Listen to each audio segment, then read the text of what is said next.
ಅಧಿಕಾರಿ ಪಣಿಕೇತನ ಎನ್ನುವ ಹಾಗೆ ಎಲ್ಲವರು ಕೊಂಡಾಡುತ್ತಾ ಇದ್ದಾರೆ. ಪಕ್ಕದ ನಾಡಾಗಿರುವಂತಹ ಕಲ್ಯಾಣಗಿರಿಯನ್ನ ನನ್ನದ್ದಾಗಿಸಿಕೊಳ್ಳಬೇಕೆನ್ನುವ ಉದ್ದೇಶದಿಂದ ಅದೆಷ್ಟೋ ಬಾರಿ ದಾಳಿ ಮಾಡಿದೆ. ನಾವು ದುರ್ಬಲರಾದ ಕಾರಣ ನಮ್ಮ ಪಾಲಿಗೆ ಸೋಲಾಗಿ ಹೋಯಿತು. ಒಂದಲ್ಲ ಒಂದು ದಿವಸ ಆ ನಾಡನ್ನು ನನ್ನ ವಶ ಮಾಡಿಕೊಳ್ಳುವುದೇ ನನ್ನ ಉದ್ದೇಶ. ಸಾಂಸಾರಿಕವಾಗಿ ಹೇಳುವುದಾದ್ರೆ ಪಟ್ಟ ಏರುವ ಮುನ್ನ ಪಟ್ಟದ ರಸಿಯನ್ನ ಕಟ್ಟಿಕೊಳ್ಳುವುದು ಶಿಷ್ಟಾಚಾರ ಎಂಬಂತೆ ಓರ್ವ ಹೆಣ್ಣನ್ನ ಮದುವೆಯಾದೆ 2 ಮಕ್ಕಳಿಗೆ ಜನ್ಮವನ್ನು ಕೊಟ್ಟಳು. ಹೆಣ್ಣಿಗೆ ವೈಜಯಂತಿ, ಗಂಡಿಗೆ ವೀರಕೇಶರಿ ಎನ್ನುವ ಹಾಗೆ ನಾಮಕರಣ ಮಾಡಿದೆ. ಗುರುಮಠಕ್ಕೆ ಕಳುಹಿಕೊಟ್ಟೆ. ಬೇಕು ಬೇಕಾದ ವಿದ್ಯೆಯನ್ನು ಕಲಿತು ಅರಮನೆಗೆ ಬಂದು ಅದೆಷ್ಟೋ ದಿವಸಗಳೇ ಕಳೆದು ಹೋಯಿತು. ನನ್ನ ಮಗಳ ಆಸೆಯಂತೆ ಇಂದು ಕಳಿಂಗೋತ್ಸವ, ಮಗಳಿಗಾಗಿ ನಾಟ್ಯ ಸ್ಪರ್ಧೆಯನ್ನು ಇರಿಸಿದ್ದೇನೆ. ಯಾರಲ್ಲಿ ಮಗಳನ್ನು ಬರ ಹೇಳಿ.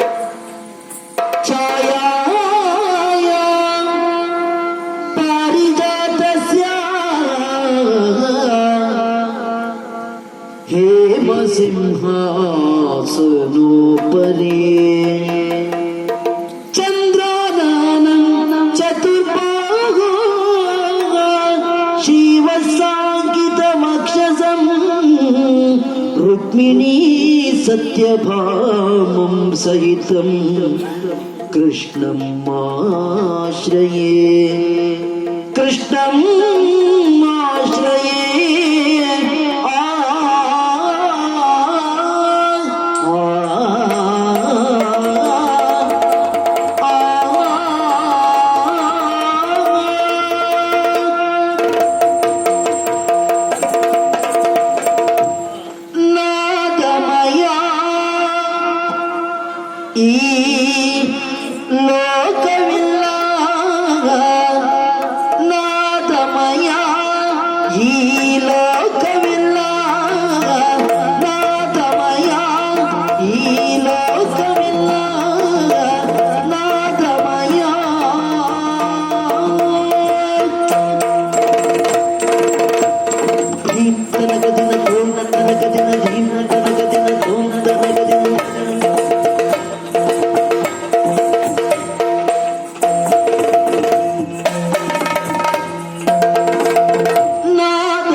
ಸ್ವರಗಳ ಮಾಧುರ್ಯ ರಾಗದ ಸೌಂದರ್ಯ ಸ್ವರಗಳ ಮಾಧುರ್ಯ ರಾಗದ ಸೌಂದರ್ಯ ಮೃಗಗಳ ತಣಿಸೆ ಖಗಗಳ ಕುಣಿಸೆ ಮೃಗಗಳ ತಣಿಸೆ ಖಗಗಳ ಕುಣಿಸೆ ಸಡಗರದಿಂದ ಗಗನದ ಅಂಚಿಂದ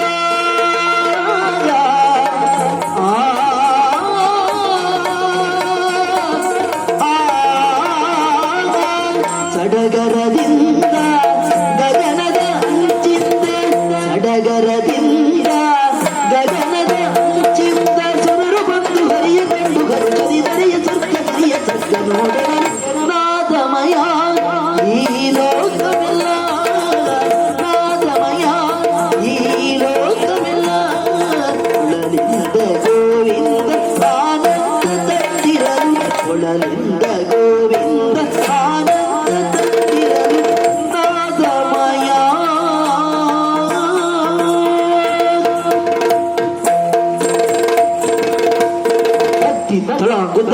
ತಳಾಂಗು ತಗಿಟ ದಿನ ತಾಗುತ್ತಿರುವುದ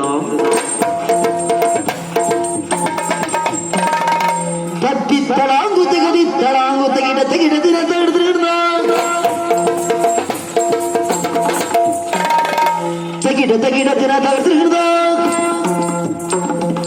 ತಗಿಟ ದಿನ ತಾಗುತ್ತಿರುವುದ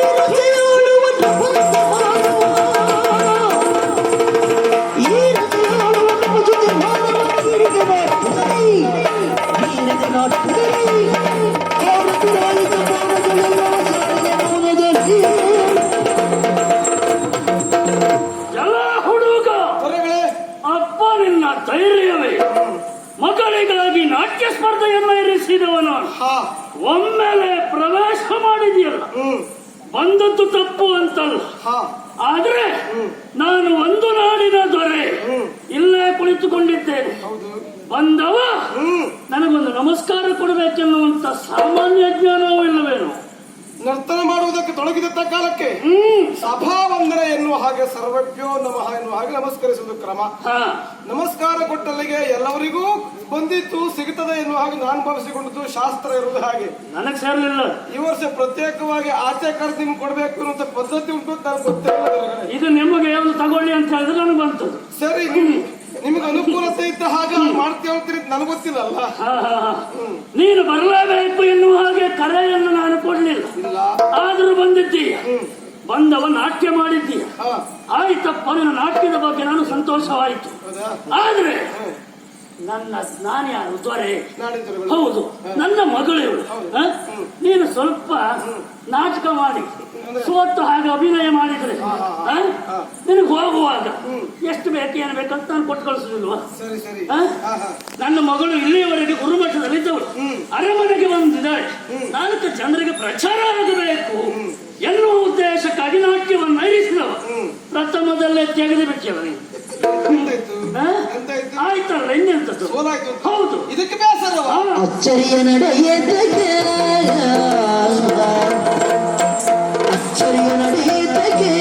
ಲಪನೆ ನೀ ಮೆಚ್ಚಿದರೆ ಸಾಕು ಮನಕ್ಕೆ, ಲಪನೆ ನೀ ಮೆಚ್ಚಿದರೆ ಸಾಕು ಮನಕ್ಕೆ. ಬೆಚ್ಚಿದರೆ ಸೋರಹತಿಗೆ ಸ್ಪರ್ಧೆಯ ಹುಚ್ಚಿಗೆ ತವ ಜಾತೆಗೆ.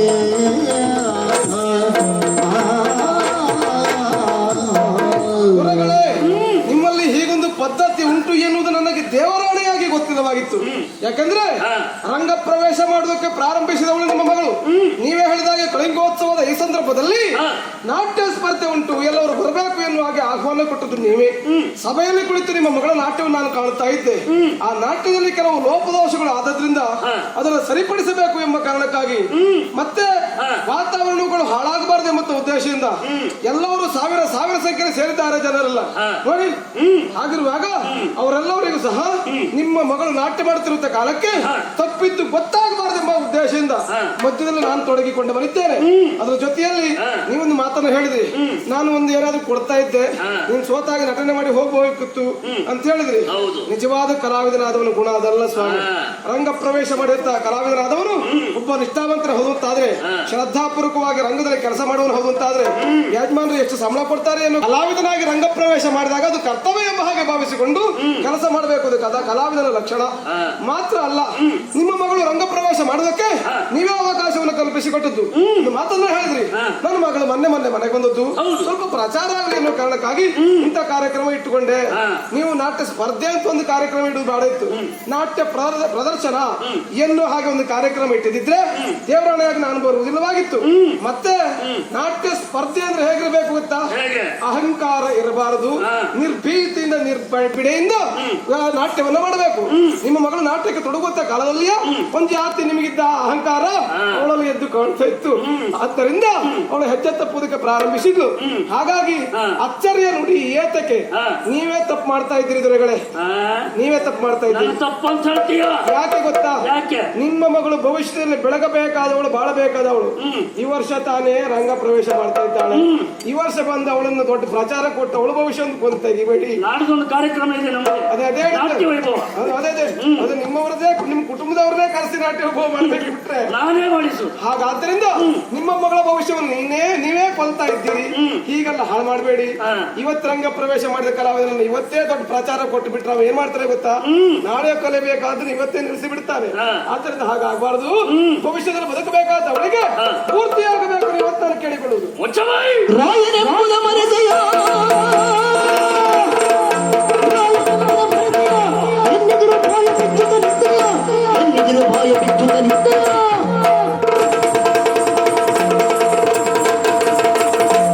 ಸಾಯದರು ಮಮ ರಾಜನಿ ತೊಲಗು ತೊಲಗಿ ಮತ್ತು ನಾಯಕನ ನೋಡಿದ ಬರದೇ ರಾಯನೆಂಬುದ ಮರೆತೆಯ.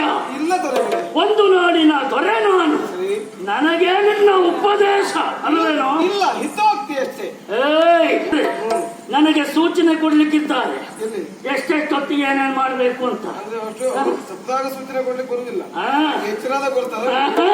ತಪ್ಪಿದ್ರೆ ದೊರೆಗಳೇ, ತಂದೆ ತಪ್ಪಿದ್ರೆ ಮಗ ಬುದ್ಧಿ ಹೇಳಬಹುದು, ಗುರು ತಪ್ಪಿದ್ರೆ ಶಿಷ್ಯ ಬುದ್ಧಿ ಹೇಳಬಹುದು, ರಾಜ ತಪ್ಪಿದ್ರೆ ಆಳುಗಳ ತಪ್ಪ ರೈತರಿಸಬಹುದು.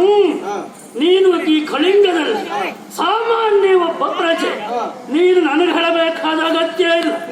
ಈ ರೀತಿ ಹೇಳ್ತಿ ಅಂತಾದ್ರೆ ನಿನ್ನನ್ನು ಸುಮ್ಮನೆ ವ್ಯಕ್ತಿ ಅಂತ ಭಾವಿಸಿಕೊಂಡೆಯ? ಇಲ್ಲಿವರೆಗೆ ಕಳಿಂಗದ ಉತ್ಪನ್ನವನ್ನು ತಿಂದು ಬೆಳೆದವ ನೀನು. ಇಂದಿನಿಂದ ನೀನು ನಿನ್ನವರನ್ನು ಕರೆದುಕೊಂಡು ತೊಲಗಾಚೆ ಬಾರಿಸಬೇಡ. ಇದು ರಾಜಾಜ್ಞೆ, ತಪ್ಪು ಆಗಿಲ್ಲ. ಜಾಗ್ರತೆ ನಡೆಯ.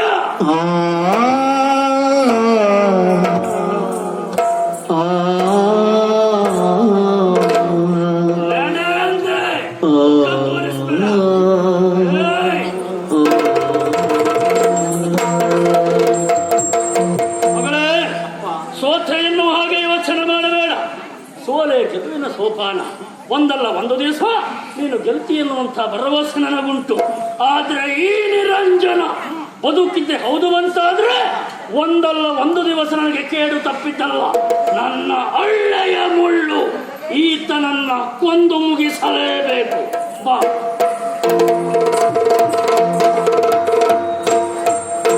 ಕೊಡಲು ಮದಿ ಸೇರಿದನು ಸಂಸಾರ ಸಹಿತ. ಗಡಿಯ ಪ್ರದೇಶದಲ್ಲಿ ಗುಡಿಯಲ್ಲಿರುವಂತಹ ಸೋಮಶೇಖರನನ್ನ ಅನನ್ಯ ಭಕ್ತಿಯಿಂದ ಅರ್ಚಿಸಬೇಕು ಎನ್ನುವ ಕಾರಣಕ್ಕಾಗಿ ಅಲ್ಲಿವರೆಗೆ ಹೋದವರು, ವಿಶೇಷವಾಗಿರುವಂತಹ ಪೂಜೆಯನ್ನ ಸಲ್ಲಿಸಿದವರು, ಅರ್ಚಕ ವೃಂದದವರು ವಿಶೇಷವಾಗಿರುವಂತಹ ಪ್ರಸಾದವನ್ನ ಕೊಟ್ಟಿದ್ದಾರೆ. ನಮ್ಮ ಪರಿವಾರದೆಲ್ಲವರಿಗೂ ಅತಿಥಿಯ ನೀನು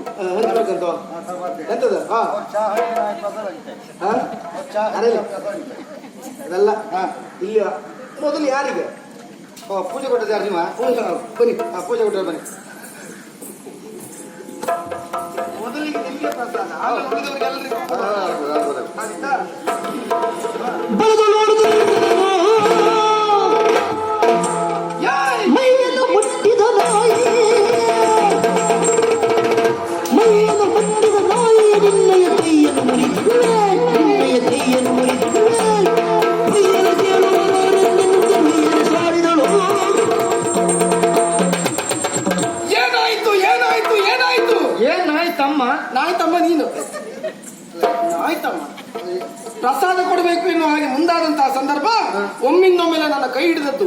ಯಾರು ಎನ್ನುವ ಹಾಗೆ ನೋಡಿದ್ರೆ ಓ ಆ ಕಡೆಯಲ್ಲಿ ದಾರಿಯಲ್ಲಿ ಹೋಗುವಂತಹ ಭಿಕಾರಿಯವರ ಒಂದು ರಾಜಕುಮಾರಿ ಆದಂತಹ ನನ್ನ ಕೈ ಮುಟ್ತಾನೆ ಅಂತ ಆದ್ರೆ ಅವನಿಗೆ ಎಷ್ಟು ಧೈರ್ಯ ಇರಬಹುದು, ಎಷ್ಟು ಸೊಕ್ಕಿರಬಹುದು, ಎಷ್ಟು ಅಹಂಕಾರ ಇರಬಹುದು. ರಾಜಕುಮಾರಿಯಾಗಿ ನಾನು ಸುಮ್ಮನೆ ಉಳಿತೇನೆ ಅಂತ ಆದ್ರೆ ನನ್ನ ಪ್ರತಿಷ್ಠೆಯ ಪ್ರಶ್ನೆ. ಹಾಗಾದ್ರೆ ಬಿಡ್ಬೇಕೇನೋ? ಇಂಥವರಿಗೆ ಸರಿಯಾದ ಶಿಕ್ಷೆ ಆಗ್ಲೇಬೇಕು ಅಂತಾದ್ರೆ ಬರೀ ಬಾಯಿ ಮಾತಿನಲ್ಲ, ಬರೀ ಬಾಯಿ ಮಾತಿನಲ್ಲ,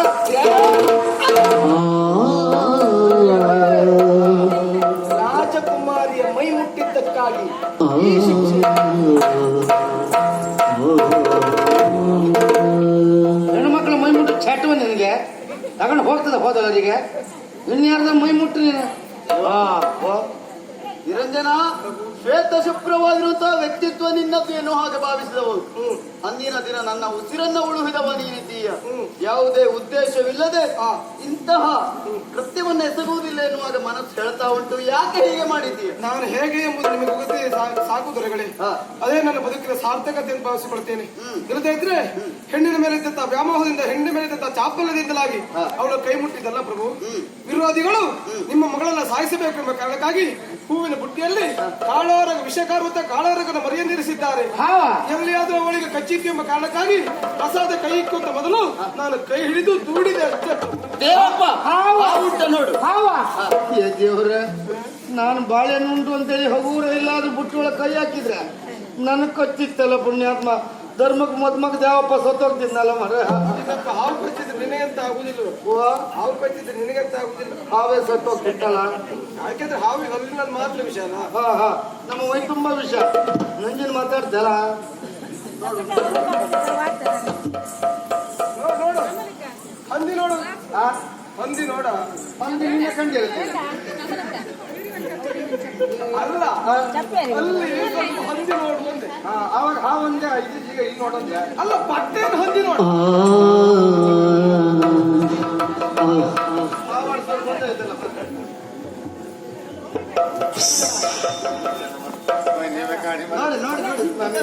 ಮೂರು ನಿಧಿ ಗೊತ್ತಿಲ್ಲ ಇಲ್ಲಿ.